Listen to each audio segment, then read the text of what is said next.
This module is on monetary and non-monetary benefits. As an introduction of this module, when we look at the managers and the administrators who spent a lot of time in searching for ways to create a motivational environment at workplace, the optimal levels to accomplish the company's objectives, motivation is through the monetary and non-monetary benefits.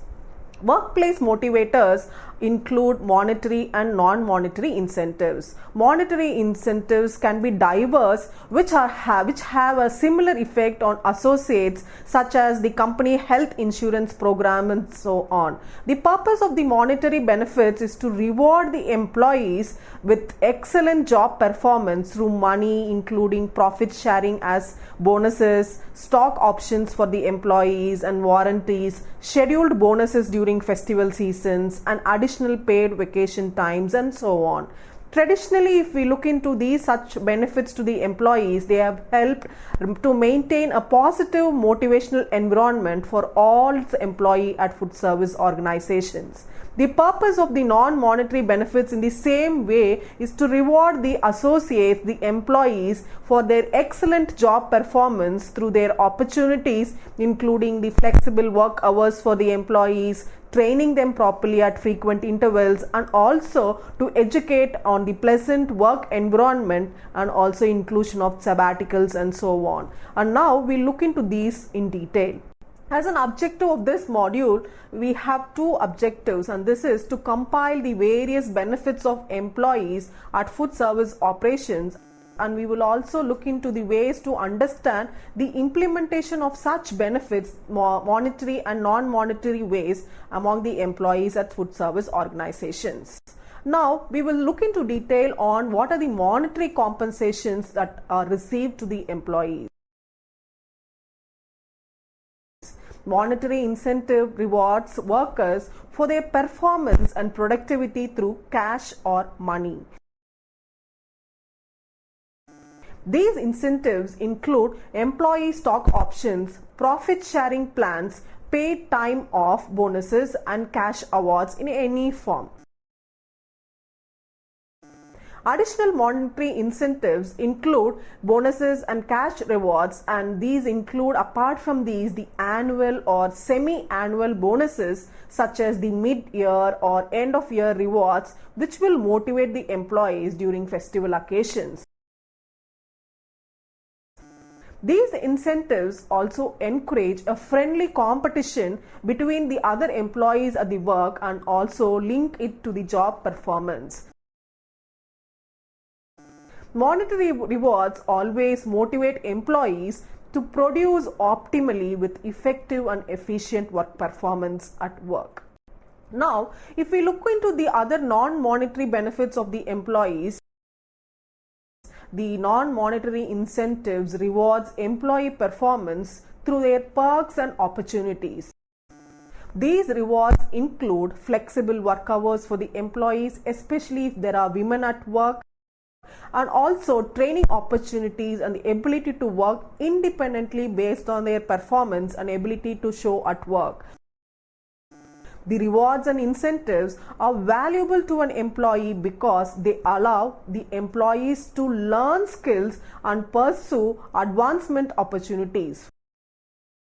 For example, a recent graduate may view an exemplary training program as his way of improvement than a higher base salary at the initial stages of its work atmosphere, and his opportunities through these non-monetary benefits will work the new employee at the workplace.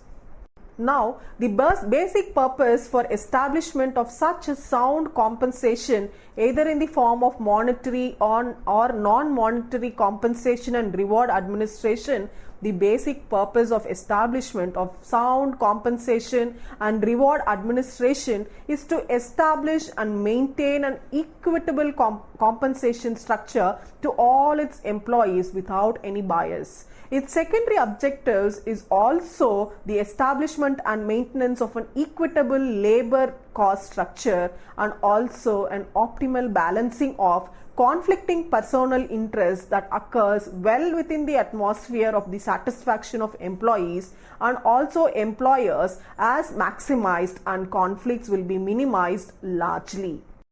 A sound wage and salary compensation tries to achieve these objectives both for employees and also as well for employers. Now, when we look into what happens in the hands of the employees, employees are paid according to the requirements of jobs and they are satisfied to the primary needs and as well the secondary needs.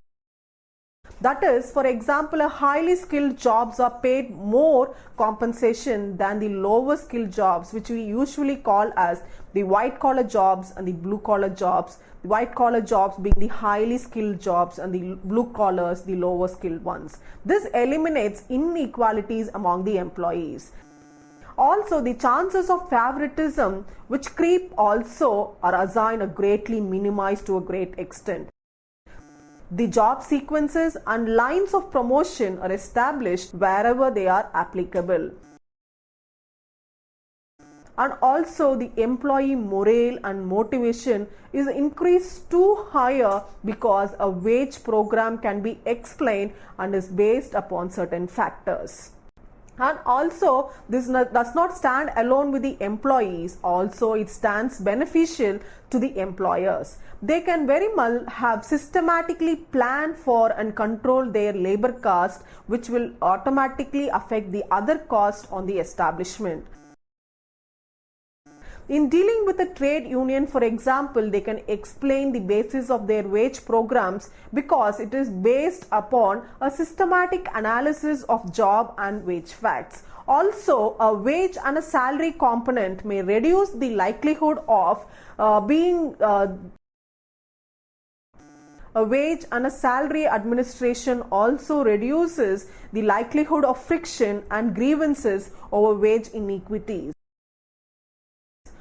Also, it enhances an employee's morale and motivation because adequate and fairly administered wages are basic to his wants and needs of all the employees. And furthermore, it attracts the qualified employees by ensuring adequate payment for them.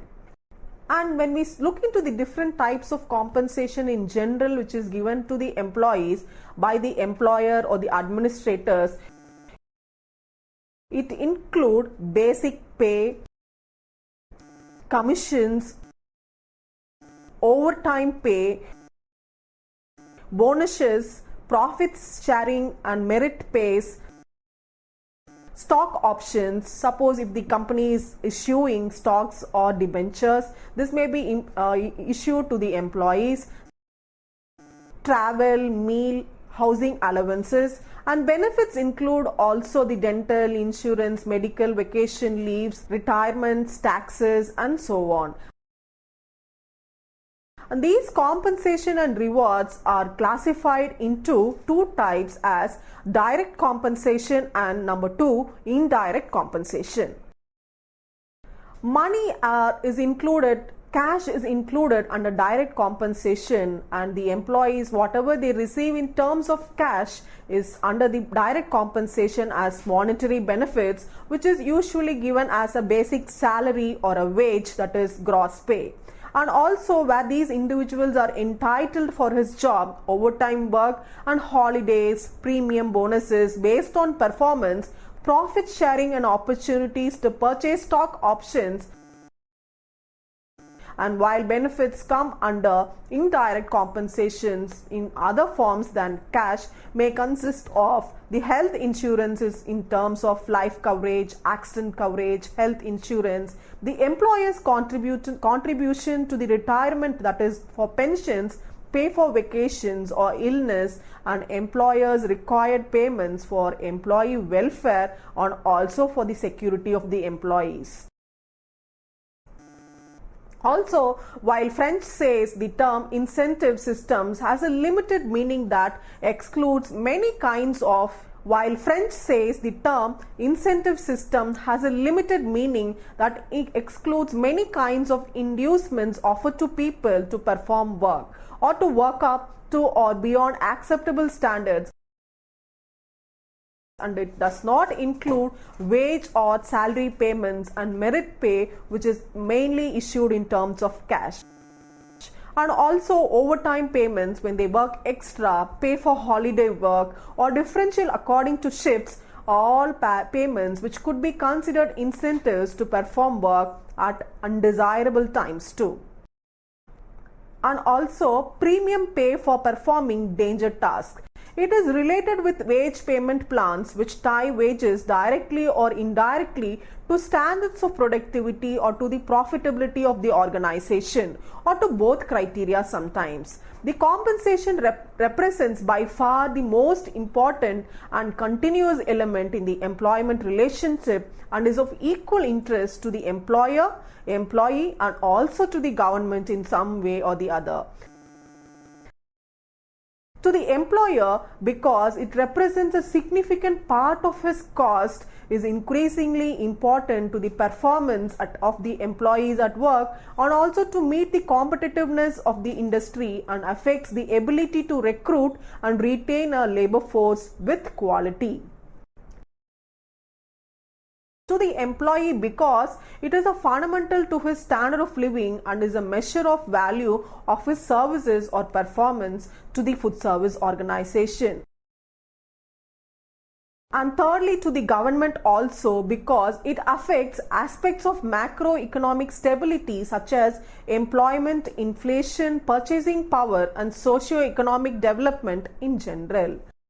While the basic wage or pay is the main component of compensation, the fringe benefits as cash and non-cash benefits include the level of wages or pay, because the employer is concerned more about the labor cost than the wage rates per se.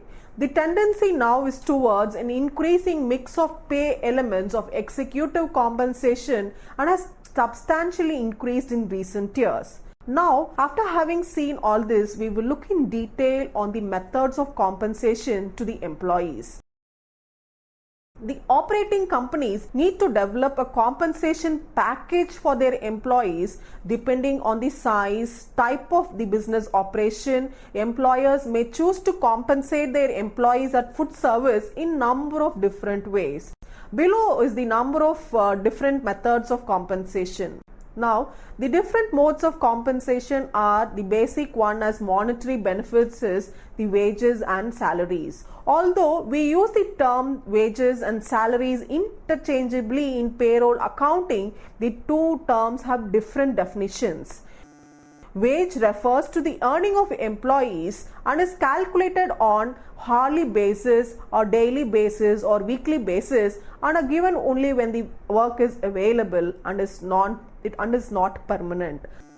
But whereas the salary refers to the earnings of the employee whose pay is calculated on a weekly, bi-weekly, semi-monthly or a monthly basis and is a permanent go through to the employee. And when we look into commissions given by the employer to the employee, the sales commission plans vary greatly from one food service organization to another food service organization, but are generally based on the amount of sales made during the payroll period, and commission income is considered the same as the wages or salaries for withholding and reporting purposes of the employee to the employer.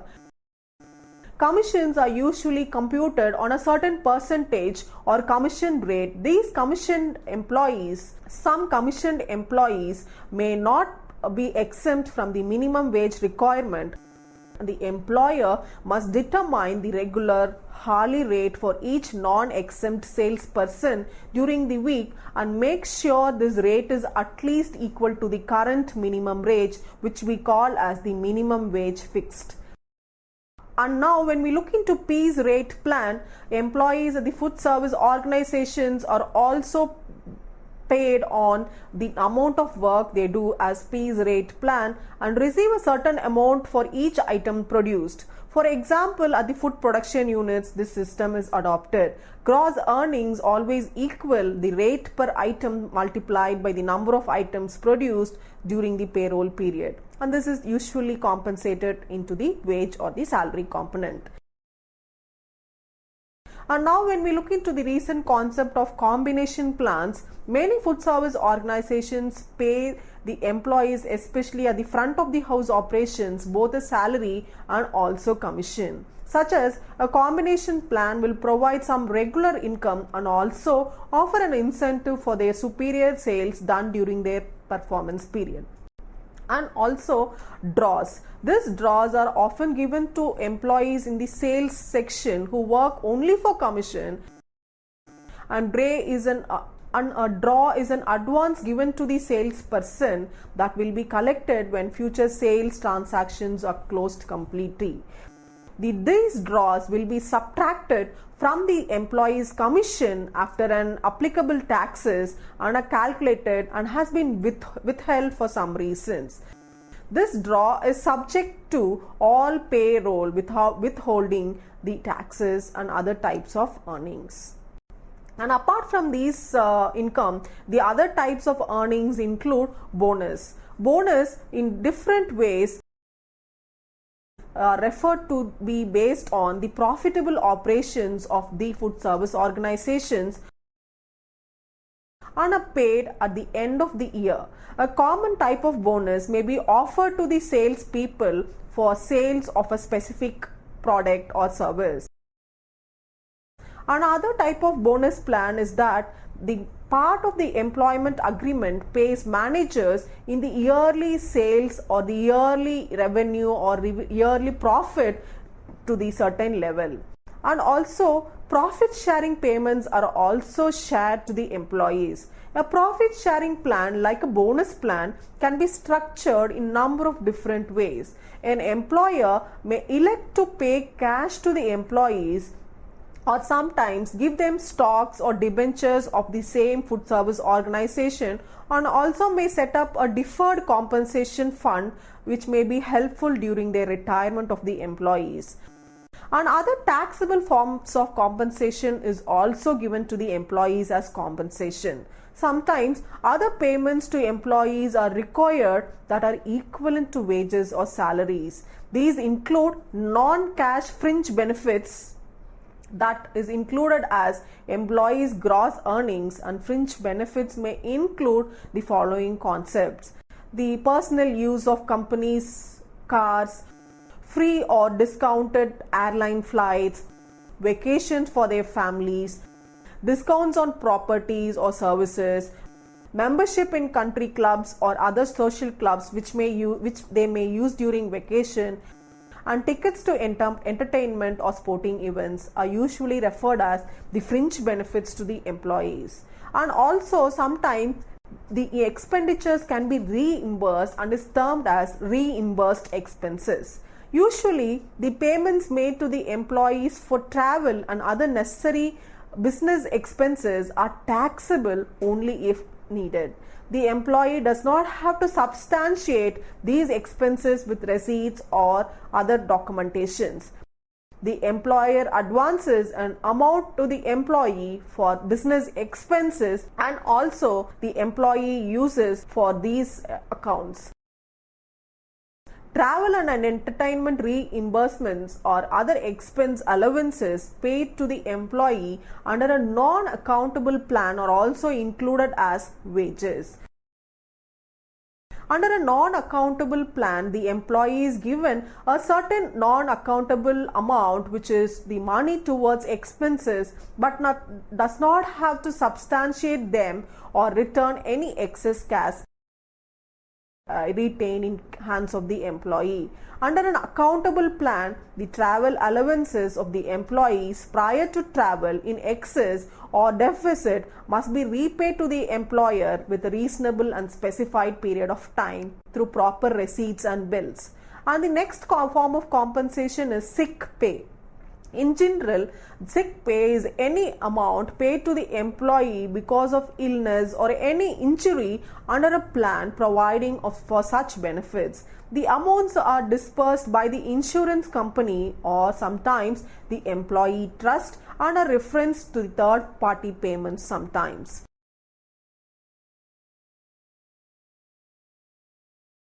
And also other form of compensation, especially in the food service organization, is through tips. In certain food service organizations, employees receive compensation also in the form of gratuities or tips. A tip is an additional amount from a customer for the services rendered by the employee. The bartenders and restaurant servers usually receive such tips in addition to the wages given by the employer. The hairstylists, taxi drivers also depend on tips as major source of income and also form a basic form of compensation to the employees. And now when we look into the supplemental wages, this also forms a major compensation to the employees, and this differs much from the regular wages only in that they may be based on different payroll period, computed on a different compensation plan or rate, or paid at different time rather than regular wages. In addition to certain payments are, by their nature or timing, supplemental wages play an important role. Such payments include retroactive pay increases, the severance pays, bonuses, commissions, the taxable fringe benefits, awards, and vacation pay on termination may all come under such benefits. The distinction between the regular and supplemental wages is important because special rules has to be applied to withhold on such supplemental wages. And now, apart from all these compensation, we also have one term which is exempt payments. Compensation not considered wages include sickness and injury payments under a workers' compensation law. And these payments are likely to be tax deductible, such as qualified moving expenses, reimbursements, money received or paid usually for work by the hour or day or week or month, a calculation or statement of money earned for a period of a hourly wage up to 1 year, that is the annual wages, are calculated.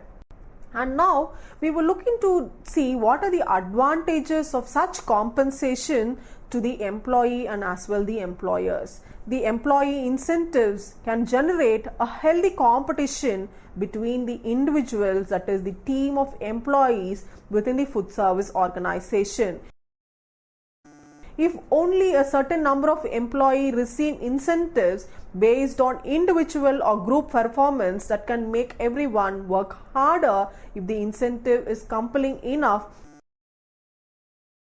Concurrently, commission schemes, which are another type of incentive, can spur sales to work smarter and harder, because a significant portion of their pay depends on performance incentives to the employees. And at the same time, we also have some disadvantages to these types of compensations. In a perfect meritocracy, where the employees who work the hardest always reap the most rewards, incentives pose little problems.